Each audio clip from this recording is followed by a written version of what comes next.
امام حسن مجتبی رضی اللہ تعالیٰ عنہ کی باندی آئی کھانا لے کر.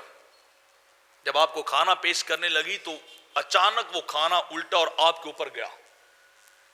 امام حسن مجتبی رضی اللہ تعالیٰ عنہ کا پورا لباس ہی خراب ہو گیا. بڑے جلال کے ساتھ اس کی طرف دیکھا تو باندی تھر تھر کانپ رہی تھی کہ کپڑے خراب ہو گئے، یہ مجھے ماریں گے. تو ڈری اور اس نے قرآن کی ایک آیت پڑھ دی، والکاظمین الغیظ. اللہ فرماتا ہے مومن وہ ہیں جو غصے کو پی جاتے ہیں. تو آپ کا غصہ فوری آپ کا جلال جمال میں تبدیل ہو گیا.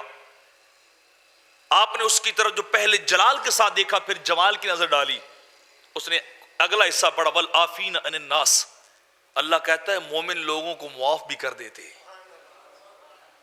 مومن وہ ہیں جو غصہ بھی پی جاتے، لوگوں کو معاف بھی کر دیتے ہیں. جب اس نے یہ دو قرآن کے حصے پڑھے آپ نے فرمایا میں نے تجھے اللہ کی رضا کے لیے آزاد کر دیا ہے. میں نے تجھے آج کے بعد آزاد کر دیا اللہ کی رضا کے لیے، اللہ کی محبت کے لیے میں نے تجھے آزاد کر دیا ہے. آج کے بعد تو آزاد عورت ہے، تو باندھی نہیں رہے گی.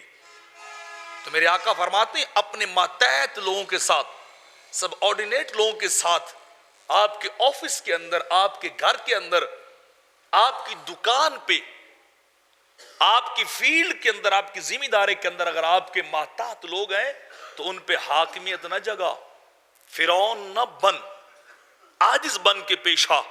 فرید رحمت اللہ علیہ کہتے تھے نا کہ زبر نہ بن زیر ہو اگے پیش بھی ہونا ہی.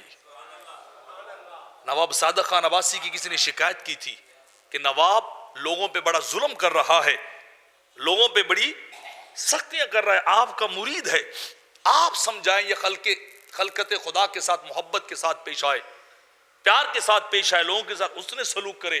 تو خواجہ صاحب نے صرف یہ 3 جملے لکھے، زبر نہ بن زیر ہو اگے پیش بھی ہونا ہی.